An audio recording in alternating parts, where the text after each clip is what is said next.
Have you ever wondered how to prep your novel before bringing it to an editor? Or maybe you'd love to find out how to write the gospel in a way that avoids cheesiness. Or maybe you're not even sure whether writing is something you're called to do or something you can even pursue as a career. If any of these things has perked your ears, you're in just the right place, because I'm going to be covering all these topics and giving you a sneak peek of what we'll be covering in Season 3 of her Reading Life podcast. Hey friend, do you love the smell of books? Maybe you absolutely delight in the sound of a pen gliding across a page as you write. Hi, my name is Shira Rodriguez, and I am a Jesus follower, a writer, entrepreneur, and lover of all things boho and books. In this podcast, I want to take you on a journey of discovering yourself, discovering God and your passions, and how to make your life beautiful and so full that it overflows into the lives of others. And over here, we are not about compartmentalizing life. Oh no. Over here, we talk about holistically taking your life and presenting it as a place where others can be blessed just by knowing you. Are you excited? I am. So snag your favorite mug of tea or a pen and paper, and let's jump in. Because you're listening to her Reading Life podcast.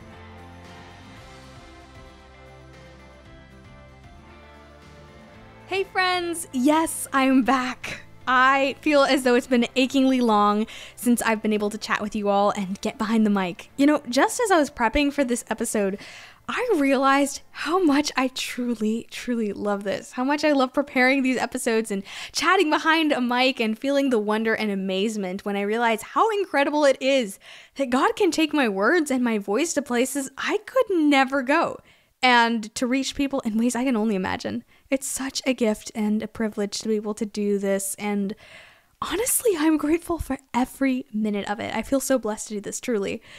And listeners, I have so much to tell you all. I don't really know where to start, because as most of you know, I took a short break from podcasting to prep for this new season.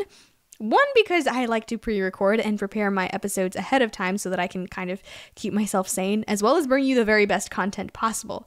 But secondly, because I knew I had so many ideas and people I wanted to invite for this season, and I knew it was going to be very challenging to coordinate everything if I didn't take a break. And side note, if you, friend, feel like you have been toppling yourself over with so much self-imposed work like me, I encourage you to take a break or plan regular breaks. They are absolutely essential for avoiding burnout and frustration and stress. I know that maybe I haven't gone as fast as I've wanted to go sometimes, but God knows just the right speed for you to go at. You're only going to end up like the hare in Aesop's fable who fell asleep because he pushed too hard. And please note, I am not advocating for going as slow as a tortoise, because that is not what I'm saying at all. But do have patience with yourself and be kind to yourself. There is a beauty, I think, to keeping a slowness and gentle pace to your life, even if it means only doing what is your job and leaving the rest to God, instead of sitting in the backseat of life clamoring, are we there yet?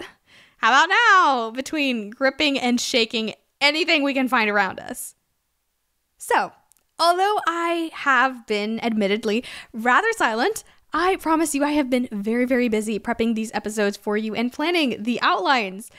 I also may or may not be releasing some writing resources soon, along with some of these episodes. As someone who struggled so much, especially during high school, to find a writing curriculum that would teach me how to write books that felt reminiscent of the classics I adored as a girl, and that would even take me by the hand and guide me through the writing process, teaching me how to shape my own writing style, support me along the way, that would teach me how to build a writing community and create my own platform and think like an entrepreneur. I thought that I could maybe help other young writers like me who were hungry to learn and grow their craft by leaps and bounds. So if this is something you'd be interested in, join my newsletter to get first dibs on these resources. The link is in the description below. I'll include it down there. Don't worry, I try to. Sometimes I do get a little bit distracted and I forget, but I will really try to get that. But worst case, if you can't, don't worry, I have all my links in my link in bio, which is bio.site/ShiraJRodriguez, and that's where you can find my website and you can find my Instagram, and all my resources are placed on that very handy dandy little site, which I love so much, and I hope that you like it too. I've also been perfecting my own Instagram strategy, and I'll maybe share it with you in a future episode. Let me know if you'd be interested in hearing it. But honestly, I am so satisfied, I think, with it, because I used to get so overwhelmed by my perfectionism every time that I had to post on Instagram. I always wanted the perfect lighting, the perfect caption, the perfect music, the perfect transition. It was absolutely exhausting. And then I'd unhappily wait for people to comment. Or not. And then I'd feel bitter because not only had I put so much work in for nothing, but I also thought I deserved better. And then because of that, I'd delay posting, only to waltz back into that cycle every time I had to post. But what I've realized is that all that perfectionism was merely a shimmery facade for the fear that lay behind. What if I fail? What if I don't get views? What if nobody sees it? What if I fail? But here's the thing, the only sure way to fail is to never try. And often our terror of failing leaves us with nothing but that. Inevitable failure, charmingly paired like a cocktail with some chilled, icy terror. So, as I took on some new social media jobs and felt forced to post a story every day and create reels 3 times a week, I realized that I'd been sabotaging myself in my own work. I'd been overthinking my own feed and posts, terrified of what people would think if I dared to publish anything subpar to what I deemed to be my best work. Yet I was lying to myself because I was trying to be authentic, right? And authenticity is not about posting the perfect picture or the perfect caption. It's about making mistakes and owning it, knowing that those mistakes cannot, will not, and never can define you unless you allow them to. And what people think? Oh gee, that ought to be the least of our concerns, especially when we've never met them in person. I mean, can we please talk about the fact that most of these people that are on Instagram, we only see them through an app and we have never met them in person, and they usually live miles and miles away from us. So why should they define our worth? Why should they define what we think of ourselves? So yes, I have been learning quite a bit about myself and Instagram too in this little period of time, in addition to prepping things here and reading, as always. I have also been indulging in some glorious new books. I love reading new books, as many of you know, and especially if they feel classic in some way, shape, or form. And oh my goodness, I have found so many good books this year. So the first one up is Jane Eyre, and I read Jane Eyre for the first time, and I think it is one of the most wonderful books I have ever read, and it's a classic too, so this may be my favorite book of the year. Bronte's style is spectacular, lush and emotive, even rebellious, yet her protagonist is so noble. You can't help but love her strong character and womanliness. It felt like a far more modern book than it was, and that is saying something because I listened to the audiobook, which was 22 hours long, and I can't remember a single instance in which I was bored. She grips your attention with her arresting narration and voice.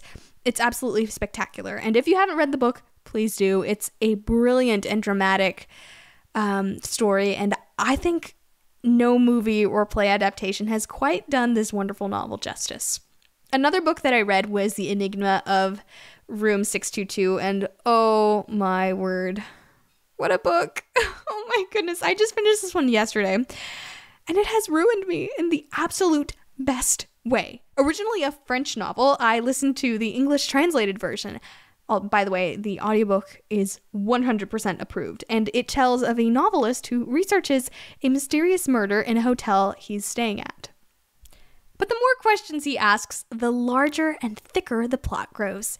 This story has so many layers and wonderful depth. If you love Agatha Christie, theatrical revelations, profound philosophical questions, political espionage thrillers, European vibes, you will absolutely love this novel. This one too probably makes it to my favorite modern book of the year so far. It's so, so good. Please, please, please buy the book. I think the Kindle version is literally $1 or $2. Sorry, $2 or $3 right now on Amazon. And so if money is an issue, this has got to be the cheapest book I'm recommending right now. So, in other words, please, by all means, go ahead and get it because it is wonderful. It is a slower book. It's not a fast-paced thriller, but I think it's absolutely worth it. So good. So many quotable portions in this book. So I highly recommend it. And I love books with quotes. I don't know if you guys do, but they're one of my favorite things. The Luminous Life of Lucy Landry was another book that I read, and I think I mentioned this one before. This is by one of my absolute favorite, most beloved authors, and someone who has also become such a sweet friend. And she recently released a book called The Luminous Life of Lucy Landry. And I got the immense privilege of reading the ARC novel as well as listening to the audiobook, which recently released on Hoopla. And before I say anything else, isn't that title absolutely delightful? It's so sweet and describes this wonderful book so well. I think I talked about this book in the previous episode, but I recently finished the audiobook as well as the book, and as always, Elise Randall Modica does a wondrous job of bringing this already imaginative and glorious little book even more vividly alive, truly. Lucy reminds me a lot of myself, honestly. She's a daydreamer and imaginative, a born storyteller with a flair for drama. It's such a sweet story set mostly on an island where a lighthouse keeper and his family live, who adopt Lucy into their rambunctious, adventurous family. It's both tender and whimsical in the best of ways. And if you love Pollyanna, Anne of Green Gables, and Little Women, you will absolutely revel in this novel.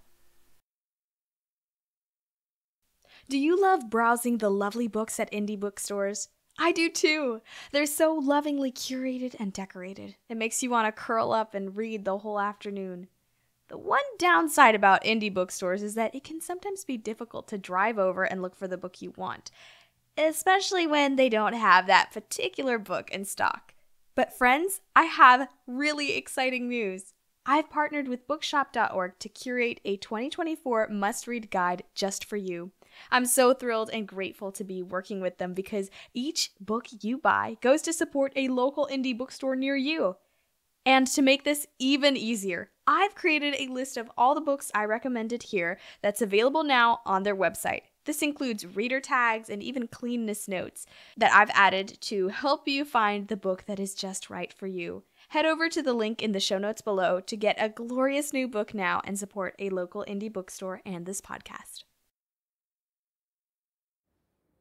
Hey friend, would you just take a moment to review this podcast? This helps other amazing listeners find this podcast. I'm so grateful for each and every one of you, and thanks so much for tuning in. Now, sit back, relax, and enjoy the rest of the show. Yet another book that I have been reading recently that I 100% recommend, it's so good, is The Storied Life of A.J. Fikry. And this is another spectacular book. It is beautiful and raw and emotive in the very best of ways. And I think this is every book lover's friend in book form, truly. It's a book I will return to over and over again. In this story, a failing bookseller and widower named AJ is giving up on life after a series of tragedies when a mysterious package arrives, giving him the chance to start his life over and see things anew. It's a story about brokenness and healing, books and beginnings, empathy and endings, words and wisdom.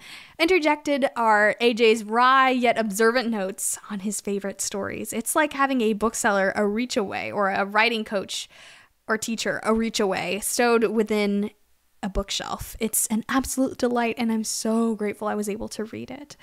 I have so many others, but I'll keep them to share on another episode. And as always, if you'd like to get these books, you can find them listed on my bookshop, which is linked below in the description. By the way, I did just want to let you guys know that there is some language in A.J. Fikry, as well as in The Enigma of Room 622. In both of these books, there is some language. I believe in A.J. Fikry, there's maybe 1 or 2 scenes that you'd need to skip. If you'd like to get more info on the cleanness, I highly recommend going to ratedreads.com. I think that's what it's called. ratedreads.com to get the reviews, and they do some really wonderful reviews. My sister and I love to go there for cleanness reviews and just to be able to kind of get a feel for what we're reading before we go and read. But if you would like to get my thoughts on the books in particular, or if you'd like to just ask, by all means, go ahead and DM me on Instagram or email me at shirajrodriguez@gmail.com. and I'll be more than happy to give my thoughts on the books and the cleanness and all that stuff. And now what I know that you've all been waiting for, as promised, I'll now be giving a sneak peek of season 3. Oh my goodness, I have been so excited for this season for so long. I know there were several people that I wanted to invite, but I honestly needed time to coordinate things. So now I am so thrilled to actually be able to talk about this and share all of the lovely things that I have been able to plan for the last few months, honestly. So first off, if you recall, in my last season, I had 3 lovely ladies come onto my podcast and talk about what readers actually want to read in today's books. And you can find that link in the description below. Well, in this season, we're going to have 2 groups. I was so excited to invite these 2 groups of amazing writers, the first of whom were all writers in the Author Conservatory's Voice of the Future anthology, which you may have heard me mentioning in season 2. At the time of the recording, I actually didn't know this, but one of my guests actually won the Realm Makers Aurora Award for her short story, which is absolutely wild.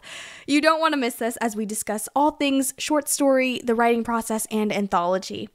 I was also so blessed to be able to have 3 incredible male writers on the podcast for the first time. It was incredible. I had an absolute blast as we discussed how to write realistic yet strong and virtuous male characters, but believe it or not, we actually veered into also how to write strong female characters and creating realistic and authentic male and female relationships, platonic and otherwise. And I'm so excited to release this as well. I've also invited an incredible and lovely writer and editor friend, one of my favorite people, and she's so talented. I love her so much, to come onto the podcast and talk about how to prep your novel before you bring it to your editor, which nobody talks about for some strange reason. And I'm honestly so excited to release this as well because I think it's so needed and nobody really talks about prepping your novel before bringing it to an editor, and it's so essential. But she'll also talk about how to pursue your own career in editing if that's something that you've been interested in. I also had my amazing sister on the podcast for my first game-esque episode where we guessed the first lines of novels that she picked out for me. Believe me, you can learn so much about writing by just studying the first lines of novels. And you will absolutely love this, and I hope you have half as much fun as we did while we were planning this and actually doing this. And also, if you're curious about how to write Christian fiction that isn't cheesy, fiction that is poignant and reflects the beauty of the gospel, I've also invited a dear friend who writes Christian fiction, and actually I'm so lucky because she lives near me, to come onto the podcast and talk about how to write in step with the Holy Spirit. It's a beautiful episode. Again, you won't want to miss this. I am so excited to release all these episodes. And as if that's not enough, I also have another guest who actually felt God calling him to pursue writing, even though he wasn't actually much of a reader as a child. It's an incredible story, and I can't wait for you to hear it. I have so many more episodes that I wish I could tell you about, with topics ranging from finding your people with some of my best friends to writing creative nonfiction. But for now, I'll have to leave you on a cliffhanger for next week's episode. Friends, I'm so grateful for each and every one of you. I can't tell you how much my heart overflows to be able to be back here sharing words and stories with you. If you'd like to connect, please don't hesitate. I absolutely love hearing from you. Every comment and note and email truly fills me up so much, and you are all so precious to me. So friends, until next time, continue to live, give, and repeat, and I'll see you next week. Yay! You did it! I'm giving you a lovely big virtual hug because you just finished another episode of Her Reading Life podcast. If you'd like to access all the wonderful links I mentioned in this episode, visit my website at bio.site/Shira J. Rodriguez. That's bio.site/Shira J. Rodriguez. There you can access my blog posts, resources, and so much more. Also, check out my Instagram page for more inspirational content, and join my email list for insider secrets and exclusive updates on special events. The links are in the description box below. Also, if you could take a minute and leave a review for this podcast, that would be amazing. We're able to reach so many more people because of your reviews and ratings. I can't wait to chat with you next time, friends. Keep living, giving, and repeating.